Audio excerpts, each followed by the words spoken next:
Franck Ferrand raconte sur Radio Classique. «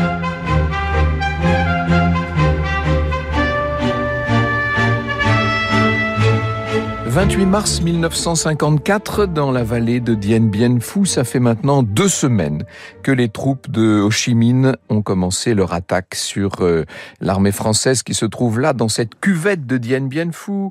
On est à 13 km seulement du Laos, à 80 km de la Chine de Mao. C'est une cuvette, je vous le dis, qui fait 18 km sur 7. Vous voyez, c'est pas très grand. Enfin, c'est quand même, ça fait une sorte de grande, comme ça, de vallée encaissée, entouré de hautes collines. Les combats font rage dès les premières semaines. Les Français se retrouvent encerclés dans cet endroit.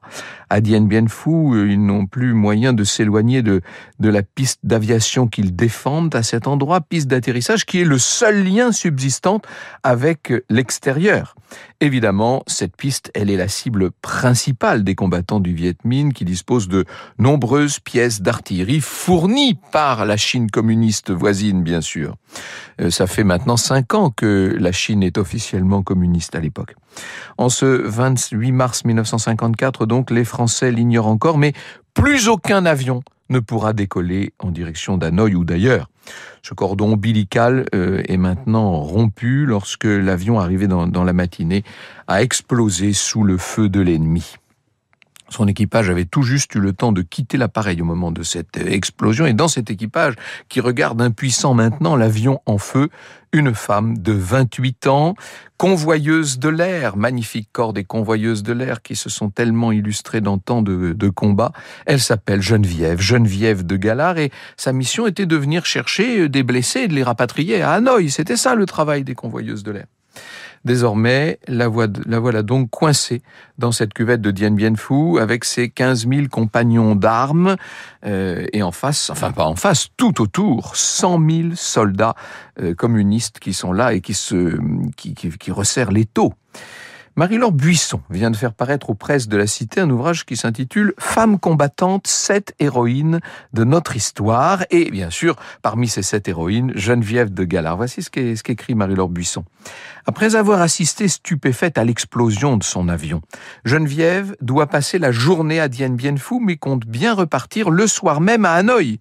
Elle se dirige vers l'antenne chirurgicale du médecin commandant Grovin, sa trousse sanitaire à la main. Son matériel à oxygène est parti en fumée, tant pis, elle fera sans. Étrangement calme, elle repense à la lettre qu'elle a écrite à sa mère la veille, depuis sa petite chambre de la villa des Convoyeuses. Dans la douceur de cette nuit d'Indochine parfumée d'encens, elle avait ressenti le besoin de la consoler d'une éventuelle fin tragique au front et lui avait pudiquement écrit des mots d'amour. « Si je ne reviens pas, mon sacrifice ne sera pas vain », avait-elle conclu. C'était peut-être, c'est en tout cas la question que pose Marie-Laure Buisson, c'était peut-être un pressentiment. En tout cas, Geneviève ignore qu'elle s'apprête maintenant à passer plusieurs semaines ici, à Dien Bien Phu. Franck Ferrand sur Radio Classique. Donc pour le moment, elle est encore convaincue qu'elle va pouvoir essayer de rentrer à Hanoï dans la soirée. En attendant, elle découvre ce camp français, cet amas d'abris et de boyaux qui ont en grande partie été creusés sous terre. Les soldats sont tout surpris de rencontrer une femme dans cet univers désolant et tellement masculin, et d'autant plus que cette femme a l'air tout à fait à l'aise. Elle s'adresse à tous avec une certaine assurance. On prépare un départ vers 21h. Geneviève prend en charge les blessés, elle les prépare à l'évacuation qui doit avoir lieu. Elle s'aperçoit de la grande diversité qui existe au sein de ces troupes françaises, puisque vous avez des gens qui arrivent de partout en cette année 1954. Il y a des Marocains, des Tunisiens, des Algériens, des Vietnamiens même, bien sûr, des Allemands, des Espagnols, des Italiens qui servent au sein de la Légion étrangère. Le colonel de la Croix de Castres l'informe que l'état-major de Hanoï a exigé le départ de toutes les femmes de Dien Bien Phu. C'est un ordre de l'état-major. La propre secrétaire du colonel est partie il y a 2 semaines déjà, et Geneviève est donc pour le moment la seule femme sur les lieux. Il est impératif qu'elle quitte le camp. Là-dessus, le colonel est formel. À la nuit tombée, elle scrute le ciel, elle tente d'apercevoir le Dakota qui doit se poser sur ce qu'il reste de la piste, et en même temps, elle répète les gestes qu'elle devra faire en vol, vérifier la pression artérielle, l'oxygène, le plasma, enfin c'est son travail. L'avion doit atterrir d'un moment à l'autre et le Viet Minh est là, aux aguets. On reprend les pilonnages d'artillerie, le bombardement. Un hangar rempli de munitions explose. Ça fait une détonation extraordinaire qui est répercutée en écho par toutes ces collines alentours. Et les minutes passent et les heures, il devient évident que l'avion, cet avion qu'on attendait dans la soirée, cet avion, il ne reviendra pas. Marie-Laure Buisson de nouveau. Résignée, elle s'allonge tout habillée sur un brancard souillé qu'elle a déniché dans un abri. Avant de s'endormir, elle joint ses mains et adresse une prière à son Dieu d'amour et de courage, à qui elle s'est si souvent confiée depuis la mort de son père militaire. Les yeux fermés, elle lui parle à voix basse et invoque sa protection, le supplie de l'aider à porter la souffrance de tous ces hommes, de l'aider à supporter l'attente, de l'aider à ne pas trembler, à ne jamais faiblir, ne jamais faillir, à être une sœur, une mère, une amie, une confidente pour les blessés. Elle prie de toutes ses forces, de toute son âme pour les 250 malheureux qui attendent le rapatriement, puis, doucement, gagnée par l'épuisement, elle s'endort. Demain sera un autre jour. Geneviève sait que désormais son destin va se jouer ici dans l'enfer de Dien Bien Phu.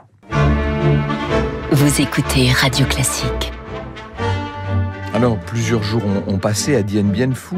Geneviève est toujours là, bien sûr, sur ce terrain militaire. Elle a cette formation d'infirmière qui lui permet de prêter main forte à l'équipe médicale sur place.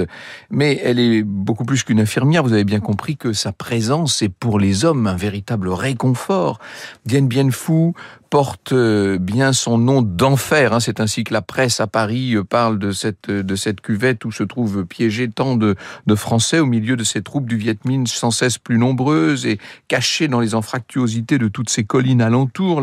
L'atmosphère était épouvantable, le camp sans cesse est pilonné par cette artillerie que la Chine a transmise aux soldats du Viet Minh. Il y a cette odeur de phosphore à laquelle s'ajoute une pluie de moussons qui transforme le sol en véritable gadou partout, avec des rats bien sûr et des cafards et des moustiques. Est-ce que j'ai besoin d'en dire davantage? Et Geneviève demande à son supérieur si elle peut rendre visite aux blessés réfugiés au sein de différents abris qui sont là éparpillés dans ce camp qu'on a en partie creusé dans le sol. Et le supérieur en question refuse. Seulement Geneviève insiste, sa présence auprès des blessés serait un soutien. Et puisqu'elle insiste tellement, le docteur accepte et c'est comme ça qu'entre deux tirs d'obus, on la voit ramper littéralement dans la boue, enjamber les barbelés, sauter par-dessus les cratères sans que aucun obstacle ne vienne à bout de cette résolution qu'elle montre à se rendre auprès des blessés. Et ce courage-là la rend encore plus populaire, bien entendu. Des années plus tard, Geneviève de Galard racontera: à Dien Bien Phu, les circonstances ou la providence m'ont permis d'être là, à un moment où une présence féminine n'était pas jugée souhaitable à cause du danger, et j'ai senti toute l'importance d'une telle présence pour soulager la souffrance et rendre la guerre moins inhumaine. Je me suis senti solidaire de toutes ces femmes d'une autre époque qui eurent à engager leur vie et sur la donner avec une véritable générosité. La femme, dit-elle, fait rarement le choix du combat, mais contrainte par les événements, elle y révèle des qualités extraordinaires. Elle y met souvent la chaleur, la douceur, la tendresse qui donnent à son engagement un caractère très particulier et irremplaçable. Et plus les semaines passent et plus s'accumulent les blessés dans une infirmerie de fortune où Geneviève les connaît maintenant bien sûr tous par leur prénom. Elle change certains pansements, elle soigne les amputés. Elle ne veut pas du tout de traitement de faveur, évidemment. Elle a bien l'intention de partager les mêmes conditions que tous ces hommes qui l'entourent. Et à force de vivre au milieu de toutes ces difficultés, elle va se réveiller un matin avec un furoncle à l'épaule. Il faut l'opérer rapidement pour éviter la surinfection. Seulement, elle ne veut pas d'anesthésie générale. Ça la rendrait inapte au travail pendant plusieurs heures. Ça priverait peut-être un soldat de ce palliatif au moment d'une opération grave, beaucoup plus grave que la sienne. Alors elle serre les dents et pendant qu'on l'opère, elle ne laisse échapper aucun cri. À la mi-avril, le jour de Pâques, l'aviation française largue depuis les airs des colis de ravitaillement, à côté des munitions, du matériel médical, avec des antibiotiques, de la morphine, il y a même des litres de sang et de plasma, bien sûr, essentiels, et puis du chocolat, bien sûr, et du cognac, et du rhum, du jambon, que sais-je, des paquets de cigarettes, évidemment. Geneviève distribue tout ça en passant de lit en lit, de salle en salle, avec cette espèce de gaieté qui ne la quitte pas et qui remonte le moral à tout le monde. Je cite encore Marie-Laure Buisson. Geneviève s'oublie par eux, pour eux.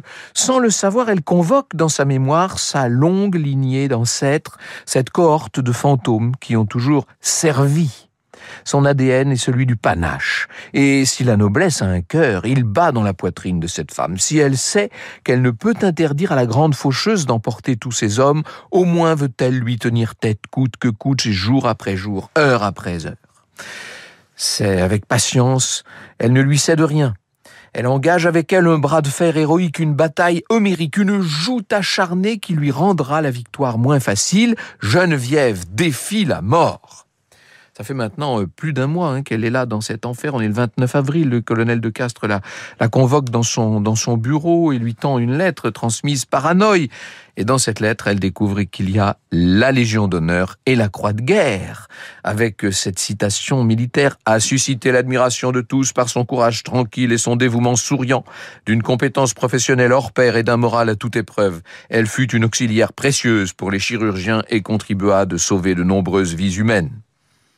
Lorsqu'elle retourne à l'antenne médicale, les médecins lui proposent de porter ses médailles. Mais non, on me donne tout cela à moi, mais que leur donnera-t-on à eux, dit-elle. Quand ils recevront leur récompense, alors oui, je pourrai aligner ma poitrine avec la leur. Le lendemain, 30 avril, c'est Cameron, c'est la fête traditionnelle 30 avril de la Légion étrangère, et les légionnaires considèrent que Geneviève est une des leurs. La voilà parée du titre de première classe d'honneur. Elle ne pouvait recevoir de plus belle reconnaissance. Franck Ferrand sur Radio Classique. Peu à peu, le temps passant, les troupes du Viet Minh prennent le dessus. Alors bien sûr que les pertes humaines sont plus importantes dans ce camp, ce qu'on a parfois tendance à oublier. Seulement, le Viet Minh reçoit constamment des renforts. Les soldats, les assaillants sont sans cesse plus nombreux. Et les troupes françaises, elles, sont totalement coupées maintenant de l'extérieur. La zone de largage est très très réduite. Les colis jetés par les avions français terminent généralement aux mains des ennemis. Les blessés assoiffés supplient Geneviève de leur donner à boire, mais l'eau est devenue précieuse, écrit Marie-Laure Buisson. Il faut marcher dans la boue jusqu'à la taille pour accéder à la rivière, de sorte que le ravitaillement, qui prenait une dizaine de minutes avant le siège, nécessite désormais plus de 2 heures. La situation est désespérée. Dans l'abri, l'odeur est maintenant insupportable, les mouches de plus en plus nombreuses, transportant virus et bactéries qui surinfectent les plaies. Les blessés qui tiennent encore debout s'agglutinent à l'entrée du boyau pour tenter d'aspirer un peu d'air frais dans leurs poumons. Geneviève ne dort presque plus. Elle voit apparaître avec horreur des asticots dans les plâtres qui viennent dévorer le plus les plaies infectées et provoquent des hurlements de douleur. L'infirmière souffre mais résiste toujours. Elle continue de rassurer les blessés, soigne les plaies du corps comme celles du cœur. Elle console les mourants, nous dit Marie-Laure Buisson. Jean-Baptiste Galen a préparé cette émission et il nous montre à quel point sur le front les soldats français comptent leurs munitions maintenant, alors que la bataille, dit-il, est entrée dans sa phase finale. Le Viet Minh creuse une sorte de grande galerie pour essayer de faire sauter une colline et le 6 mai, le camp français est abasourdi par une détonation immense. Oui, les assaillants viennent de faire sauter la colline Eliane 2 parce que on a donné des noms à tout ce terrain militaire et au même moment, les orques de Staline, ça c'est le nouveau cadeau des Chinois, se mettent à cracher de tout leur feu, leurs munitions sur la vallée et Geneviève voit les blessés affluer de tous côtés. C'est vraiment la fin du monde. Tout le monde est perdu. Le 7 mai 1954, l'état-major intime l'ordre de cesser le combat. Les Français détruisent leur matériel afin que celui-ci ne puisse pas servir ensuite aux troupes du Viet Minh. Et dans l'antenne médicale, Geneviève est toujours là, qui s'occupe comme elle peut des blessés, leur tend la main tout en redoutant le sort qu'on va maintenant leur réserver. Parce que ça y est, les ennemis, les assaillants approchent, ils sont entrés dans le camp et l'on entend maintenant leurs pas qui s'approchent. Franck Ferrand sur Radio Classique. Dès leur arrivée, les soldats du Viet Minh vont fusiller l'ensemble de leurs compatriotes qui avaient rallié le camp français. Et Geneviève assiste à ces massacres complètement impuissantes. Le Viet Minh avait entendu parler de la présence de cette Française dans le camp. Et pour cause, la presse en a beaucoup parlé, bien entendu. Quand je dis la presse, c'est pas seulement en France, c'est dans toute l'Europe, avec des échos qui sont revenus jusqu'aux oreilles, évidemment, des combattants vietnamiens. Le 21 mai, un officier communiste déclare à Geneviève qu'elle est libérée, mais sauf qu'elle ne veut pas, elle ne quittera le camp que lorsque tous les blessés auront été évacués. Blessés qu'on commence seulement à évacuer. Le 24 mai, après 17 jours de captivité, eh bien, elle est quand même sommée de quitter la vallée, et cette fois, il faut bien qu'elle rentre à Hanoï. Dans son ouvrage « Une femme à Dien Bien Phu », Geneviève de Galard elle-même raconte. C'est elle qui nous parle. Dans le petit avion qui nous ramène à Hanoï en compagnie du professeur Barr, j'écoute attentivement ce qu'il me dit. Je ne sais si vous avez réalisé que le monde entier a les yeux fixés sur vous, la seule Française à Dien Bien Phu et prisonnière du Viet Minh. Des dizaines de journalistes et de photographes vous attendent à Hanoï. Je lui réponds, alors je pense que le plus difficile n'est pas derrière moi. Pourtant, je suis heureuse d'être libre, dit-elle. Je pense à ma mère, à ma sœur, dont l'angoisse a enfin cessé, à mes camarades convoyeuses que je vais retrouver. Comme prédisait le professeur à la descente de l'avion, c'est une meute de journalistes qui attend Geneviève sur le tarmac. Et évidemment, ils veulent absolument avoir une déclaration. Il y a un détachement de la Légion étrangère qui rend les honneurs militaires. Évidemment, eux savent ce que leurs frères ont vécu là-bas sur place. Ils savent aussi le courage inouï de cette femme. Et bien vite, les journaux vont lui donner ce surnom d'ange de Dien Bien Phu. Pour fuir les caméras, l'ange de Dien Bien Phu va rentrer en Bretagne, dans la demeure familiale, mais dès le mois de juillet, le président Eisenhower l'invite à la Maison-Blanche, lui remet la médaille de la liberté, et aussitôt rentrée des États-Unis, elle prend une décision, Geneviève, la décision de repartir pour l'Indochine, comme convoyeuse de l'air. Ce n'est que dans les années 2000, avec la publication de ses souvenirs, qu'elle s'autorisera à prendre la parole. Les souffrances et la pudeur imposaient le silence, écrira-t-elle. Silence que j'ai respecté pendant plus de 40 ans, mais le temps est venu où l'on me demande de témoigner pour l'histoire. Vous écoutez Radio Classique.